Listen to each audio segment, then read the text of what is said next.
Hey, hello. I'm filming this on my iPhone 11. I really wanted to do the YouTube thing for a while, and I had like a camera and everything, but I lost the charger. So I guess YouTube isn't in the cards for me, or maybe I can be a professional YouTuber from my phone. I don't know. So welcome back to my channel. I don't have an intro. So I am making a video about breast implant illness. Yay. It'll be 2 years on October 24th. It's currently October 8th. So I have filmed a lot of clips. I don't know if I'm gonna include them or not, but I filmed a lot of clips that I wanted to use about breast implant illness. And honestly, I don't know, none of them really stuck with me. The thing that I've learned is that I'll never stop learning about what breast implant illness is and what it entails. And I feel like a lot of times I'm fact checking myself because I'll learn, something new, or I'll hear from someone I don't know, a statistic or a fact, and then later find out, And that's the thing about breast implant illness. It's undiagnosable. You can't go to your doctor and say hey, I think I have breast implant illness. You know what I mean? It's a collection of things. And I want to start off by saying that I believe in breast implant illness, but I think as a woman, we are exposed to a lot of things that our bodies are not meant to handle. We're exposed to a lot of synthetic man-made hormones in the form of birth control. We're exposed to a lot of dangerous vaccines like Gardasil. And as a woman's body, I am studying healthcare. I'm graduating in December. I'm learning that we have our own set of needs, and our bodies are made differently than men. And not only that, but there are just some things that honestly the human body isn't made to handle. We're very creatures that rely on things that grow from the earth, things that are natural, organic.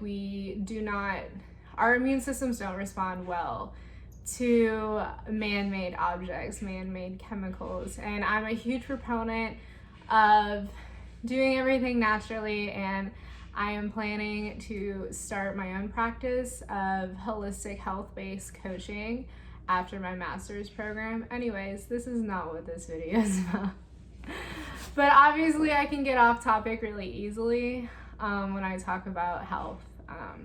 And I do think everything happens for a reason. I believe that I wouldn't wish this upon anyone, obviously, but I believe I was supposed to go through this experience to learn my true passion, which is helping people educate themselves, because I feel like our public health system is miserably failing. So going back to breast implants, I've made a video if you want to watch.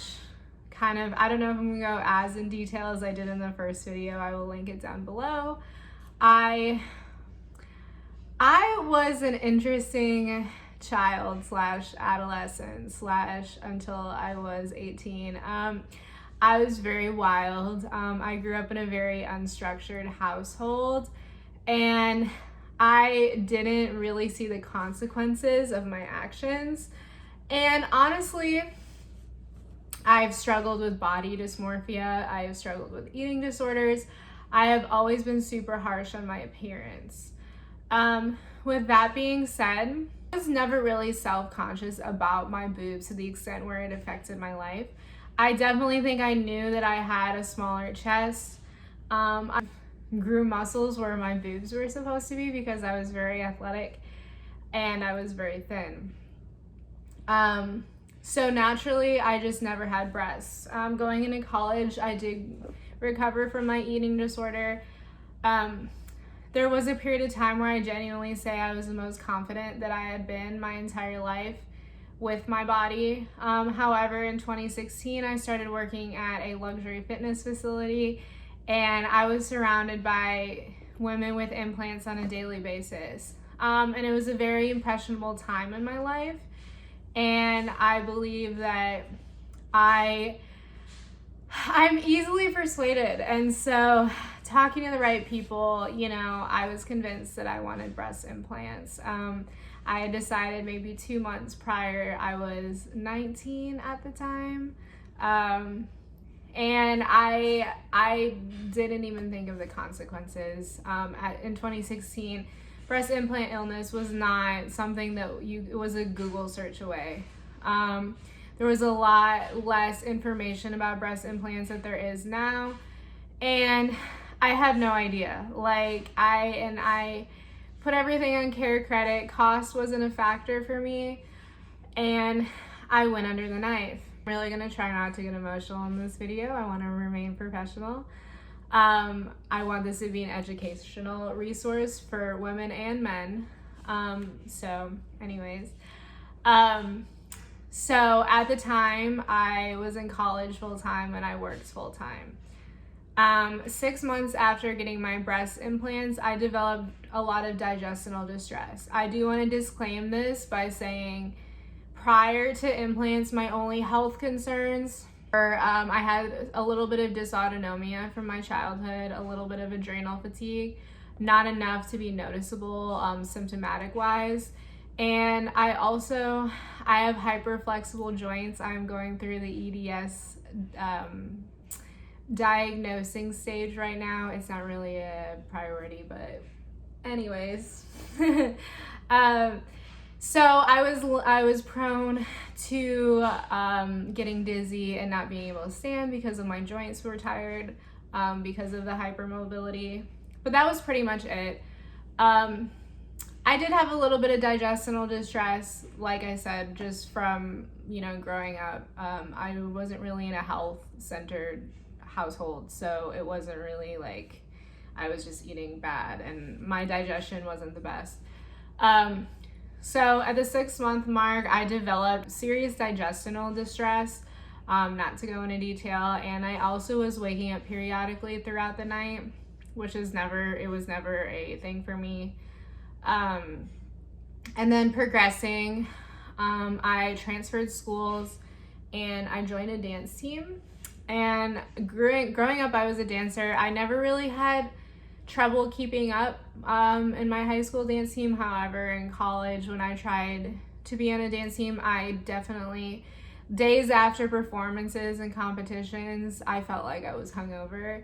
I had a really hard time keeping up. And this is when I developed some kind of physical signs of inflammation. I will insert pictures.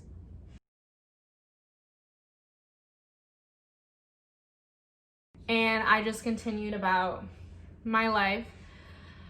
And then at the end of 2017, at the year post-stop mark, I landed an internship with the ExxonMobil Summer Jobs Program. It was probably the biggest achievement in my life so far. And throughout the program, I was unable to do anything. My cognitive function was declining. I couldn't handle 8-hour workdays. I thought it was because, I don't know. At the time, I remember, it was when I had discussed with a friend that I think something was going on with my health. I also developed I forgot also to disclaim, I do have Raynaud's. It is in remission, but Raynaud's is basically when your fingers turn blue. It's a circulatory issue. I had 2 episodes in high school, but in the summer I had around 7 to 10 instances in a 2-month period. I was submitted to the hospital twice. No answers. I decided something was going on with my health. I got tested, extensive testing, where I learned that I had a positive ANA. And basically that means you have an undiagnosed autoimmune issue or your body is just fighting something. And I got further testing and all my autoimmune diseases were negative. So a little bit weird there. Maybe they were fighting my implants. Continuing on, by 2017, my cognitive function had declined significantly and I was also gaining weight. I dropped out of college to an online, regionally accredited program, not a nationally accredited. And I felt like I was losing myself. I will insert pictures. I didn't look right.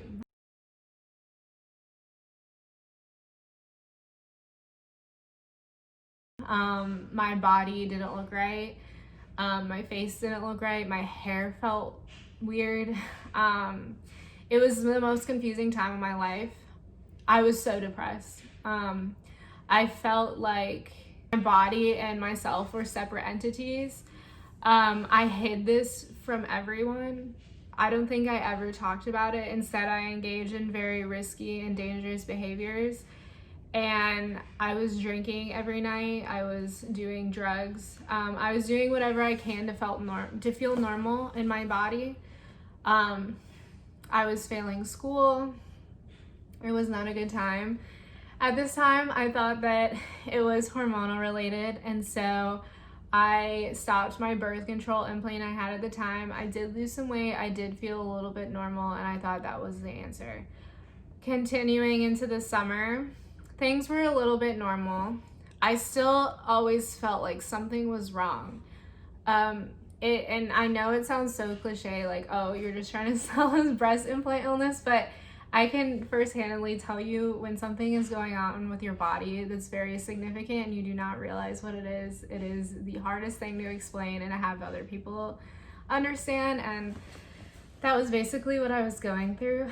Continuing on in the summer, it got to the point where there were days where I couldn't do things that I normally could do. Like, I couldn't go in a grocery store. I'd feel like I had to pass out. I was really tired. I began rejecting foods at this point, and every time I drank alcohol, I would get hungover for days. I went to a really simple diet, and there were days where I would have plans to go somewhere and I would show up and I would just keel over, try not to throw up. My nausea was crazy. I was rejecting all these foods. My digestion was crazy. And this was right before I actually lost the ability to sleep. I know that sounds crazy, but anyway, so coming August of 2019, I lost the ability to eat. I was on basically a liquid diet. I would go out and eat with my friends because I didn't want them to think anything was wrong. And then I would be in pain all night from eating. It felt like full body pains, and I self-diagnosed myself at this point with fibromyalgia, which I don't think that's what it is, but anyway. And I felt like I was crazy. I felt like it was all in my head. And that's the problem with our medical society, is that we don't take our patients seriously when they're trying to be their own advocates. Everybody I started talking to about this shut me down, and so I just convinced that if I died, because I lost the ability to eat, I lost the ability to sleep, I even lost the ability to talk. I will see if I can find Snapchat videos of me trying to speak, and I could not speak because my brain was not right. And everyone told me I was crazy. I thought I was depressed. I thought I was schizophrenic. I thought that something was wrong with my mental health. So I started to do benzos more frequently. And I would just try to numb it. I was taking about 1,000 milligrams of Advil a day to get through the body pains. I tried every single sleep remedy, but every 20 minutes in my sleep, I would wake up with electric shocks going through my whole entire body. It makes me really emotional because I've been through a lot. Everyone's gone through a lot, but I think that was the hardest time because I had no idea what was going on. I went to over 5 doctors who just told me to go on antidepressants. They told me that I looked fine. There was a time in September of 2019 where I was bedridden for a week. I couldn't walk. Every time I got up, I don't know how else to really explain it. I don't want to go too much into detail because I am planning to get therapy actually to process everything that I went through, because it makes me really sick that other women are going through this in silence, and I just really hope that this encourages people to speak up. And I truly mean that, because when you're doing it by yourself at 23 years old, 23, it is not worth it.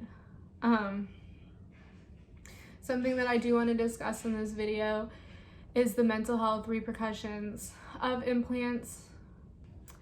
But let me finish. I'm like all over the place. Mid-October, it had gotten to the point where I was having stabbing chest pains, stabbing back pains, couldn't eat, couldn't sleep, couldn't walk, couldn't talk. I was living at my parents' house, unable to care for myself. And I Googled my thoracic nerve pain in my back, and I came across a page called Breast Implant Illness and Healing by Nicole. I was reading stories and stories. I stayed up all night. I remember one night I read stories and I felt my chest and it was burning hot and it hurt. And I felt like it was God's way of saying, this is what is wrong with you. These are not meant to be in your body. These are not serving you a purpose. They are not serving you self-esteem. They are not serving you a bigger chest. They are serving no purpose but slowly poisoning you.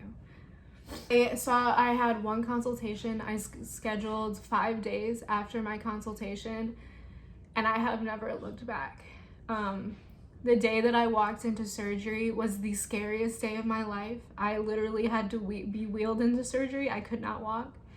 I was crying profusely because I thought that I was not gonna wake up. I genuinely thought that was it, and I was going to die, and I had to accept that. And I look at death so much differently now because I felt like I actually saw it right in front of me. And I've learned to cherish every day and serve my purpose since. Fast forward, the first 6 months of my recovery was the hardest. I did discover that my implants were leaking. My scar tissue is my body did not heal correctly. It did not formulate scar tissue correctly, and it was adhesed to my rib cage, which they had to scrape. It was the worst pain of my life. The recovery was the hardest. I had lived with my parents for about 3 months post-explant, unable to do anything. And then, honestly, I've made update videos. I'll see if I can include some. There were a lot of times I was discouraged. There was a lot, I felt, if not worse, for a really long time. I was getting regular anaphylaxis for a while. I was getting rashes. I had never had rashes. I developed a condition called post-orthostatic tachycardia syndrome that I'm still dealing with today. However, it was very severe at this time.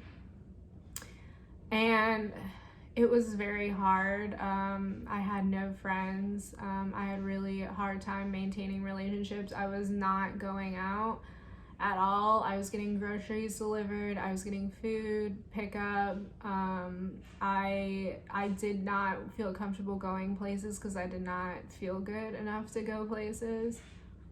I was 24 and I felt like 54. There was so many times that my body just was continuing to reject itself and continuing to get worse. January 2020, recently, and a year and a few months was the hardest. I was pretty much bedridden again, and I had no hope for anything. At that point, it had been a year and a half since I started getting sick, and I thought this was my new life. I consulted with so many doctors. I tried so many different remedies, but my body was so sensitive to everything. It just was rejecting everything. I still had held on to the weight. Not only that, I'm gonna get in, but the mental repercussions of fixing an insecurity that you have and getting it removed and being faced with an abnormal chest. In a society filled with social media that portrays implants like it's beauty, there's no other way to have no self-confidence. I hated myself. I was suicidal. I didn't think I was beautiful. It wasn't until February I found an amazing doctor. I don't think he like knows how much like he saved my life, but he has. I spent around $1,800 in testing. All of the testing I got was not covered by insurance because I had already gotten so many testing through Western medicine doctors and everything was normal. The test concluded that I had suggested hyperthyroidism, I had stage 3 adrenal fatigue, I had 9 gut infections, I had parasite infections, I had overall gut inflammation off the charts. I was basically in starvation. My essential minerals were close to 0. I had, obviously due to absorption issues, I had virtually no cholesterol. My liver was severely backed up. My heart was showing signs of distress. And I had overall high red blood cell count from inflammation, overall very high inflammation. And I mean, there's so much more and I never went into exactly more testing, especially for the hyperthyroidism. However, I'm doing everything naturally, and I feel like I would rather fight for something that I feel is good for my body than fuel it with more pharmaceuticals from companies that poisoned me in the first place. And that doctor saved my life. Almost a year since I started working with him, and I am back. I feel like I sometimes have days where I feel like I'm 19 again, and I'm that young girl, and I feel great. However, I do still have a lot of gut dysbiosis. I was diagnosed with, like I said, post-orthostatic tachycardia syndrome in September of 2020. I'm trying to handle it holistically. I don't know my treatment methods. I've decided for that. I'm researching Ehlers-Danlos syndrome, which is genetic. I'm not diagnosed yet, so I don't feel comfortable exactly speaking on it. I'm about to start chelating heavy metals because I did find that I have very high levels of mercury and aluminum in my bloodstream. Mercury poisoning is very common in breast implant illness, as mercury is a main ingredient that is found in the chemicals within a breast implant. I fight every day for my health. It's not easy. I go to the bed at the same time every single day. I wake up at the same time every single day. I follow a very strict Mediterranean/paleo style diet. I only eat at a few restaurants, and I cook all at home. I only drink on occasions. I take over 10 supplements a day. I take dietary shakes to help my gut. I work out. My whole life is dedicated to my health, and it will be for the rest of my life because of a decision that I made when I was 19, and that's why I'm looking at you, whoever is watching this video, and I'm telling you, breast implants are not worth it. I have been struggling recently, and another reason I wanted to make this video is because I have been struggling with my mental health as a result of losing my breast implants. It affects my relationships. I think in the society we live in, we are bombarded with social media who portrays the wrong definition of beauty. I really do hate my chest, and every day I look in the mirror and I hate it. I hate myself for making the decision to go under the knife in the first place, but I also hate myself for having a small chest, and it is really hard.